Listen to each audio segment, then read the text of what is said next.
What do you think of when you think of Morocco? Do you think of Kasbahs and Medinas, winding alleyways, souks full of different artisan crafts and spices? If you do, you've got a pretty good picture of the old city parts of Morocco. Now, that's what I'm going to be talking about today and how to maneuver through those. But it is important to pause here for a moment and tell you these old cities also have new towns, and the new towns are like anywhere else with shopping malls and supermarkets and so forth. But when you go to Morocco, a lot of what you're looking for is to wander through these Kasbahs and Medinas. Now, if you're going, Kristen, what is a Kasbah and what is a Medina? Well, a Kasbah is a fortified area, and a Medina just means a city, but nowadays it means old city. And the Kasbah and the Medina are together because they're both part of the old original parts of the cities. And then they've grown from there. And these Kasbahs and Medinas can be fascinating places with alleyways that twist and turn. Sometimes they're so narrow you can barely fit your shoulders through.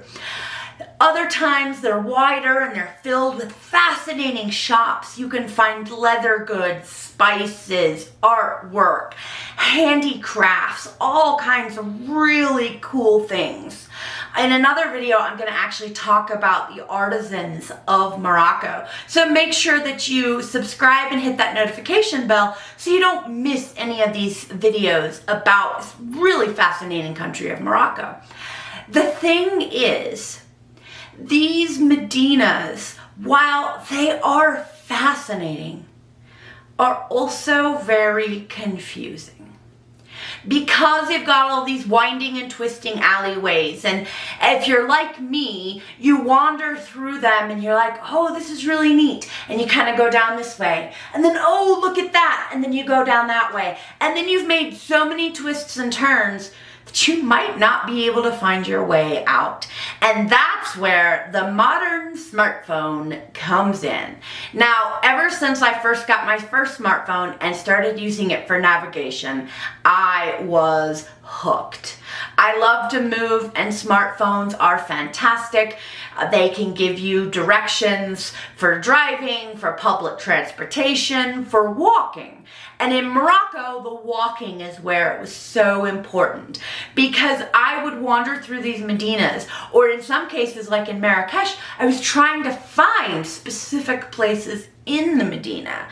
But it was so easy to get twisted and turned. But because I had data on my cell phone, I was able to use my smartphone to wander my way through the maze. It's really more like a labyrinth that is the Medina. So for example, when I was in Marrakesh, I used my phone to get to this photography museum. It was a really cool museum. It had photographs starting from 1860 to modern day showing the history of Morocco. I highly recommend going there if you're in Marrakesh. But it was way off in this little riad hidden in the Medina.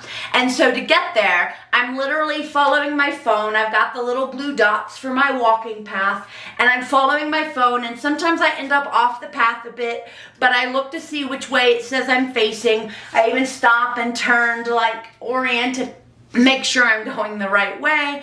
And I found the museum without too much difficulty. And then afterwards, I was going back to the riad that I was staying in. Now, if you watched my video on immigration, and I highly recommend that you do, I actually filmed that from the top of the riad that I was staying in. And so in these Medinas, they don't have windows out into the Medina, but rather for privacy, the windows go to the inside, and these riads open up to a central courtyard or garden, and so the windows are all to the inside. And so it's really fascinating, but it adds to the confusion of the Medinas. So this is why I think it's really important that you have data access for your phone. Now, there are two ways that you can do it, and sort of a third hybrid way as well. The first way is you can buy a local SIM card. Now, personally, this is the way that I prefer. because in a lot of places, and definitely in Morocco, it's the cheapest option. I was able to get a 10 gigabyte SIM card for about 11 US dollars.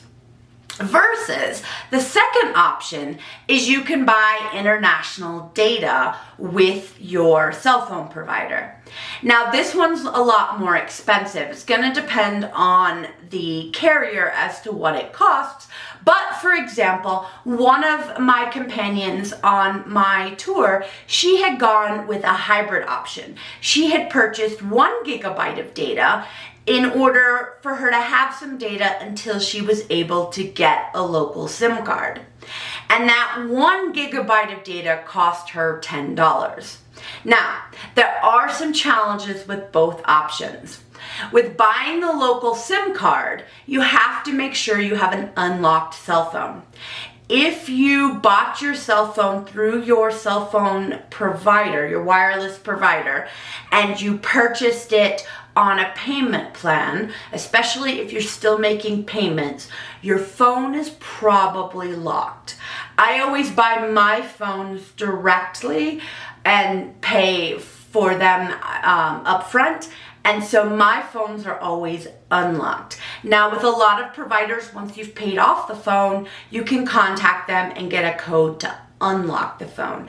But usually if you're still paying for the phone, you're not going to be able to unlock the phone. The other option, of course, as I mentioned, is international data. And this is, of course, a good option if your phone is locked. And most of your major providers that lock the phones are going to have the ability to do international data. It is important to note, though, that some smaller carriers, including at least a while back, the biggest carrier in Alaska, I'm not going to name them, don't have that option. And in that case, you've got to make sure you have an unlocked phone because you can't purchase international data. There are some places where I've gone without data. When I went to Paris in 2017, it was 2018.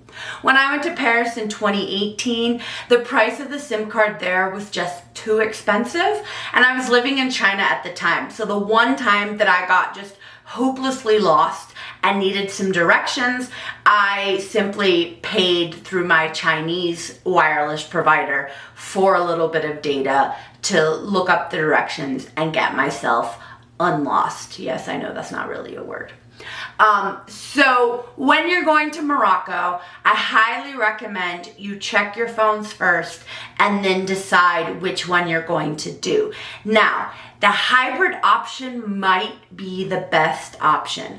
Morocco is a little bit of a confusing place to get a local SIM card. Actually, it's not the SIM card that's difficult. It's actually putting the money on it. So when I arrived in the airport in Casablanca, before I even cleared customs, there were a couple of booths where you could get SIM cards. And I went through this like I normally have. I went up and asked for a SIM card. They asked for my passport, which is very typical. I gave it to them. They wrote some stuff down, and then they just handed me a little folder with a SIM card in it. Well, I hadn't paid anything, so I knew there wasn't any data on that card. And so I asked some questions, and I'm not sure exactly. The ladies worked it out for them, and then I had to pay them in cash, which I did have to go to an exchange booth to get some Moroccan dirham to do that. The co-traveler who had bought the hybrid plan, when she arrived at the airport, none of the booths were open. And because it was right before a holiday, even the local stores in town were not available. When I went to Zurich, Switzerland, the stores at the airport were actually out of SIM cards. So I had to get one the next day in the city. And so in that case, I simply pulled up the directions using the Wi-Fi from the airport and then found my way to my sister's house. And then the next day, my brother-in-law showed me a place where I could buy a local SIM card. But these are both examples of where that hybrid plan really comes in.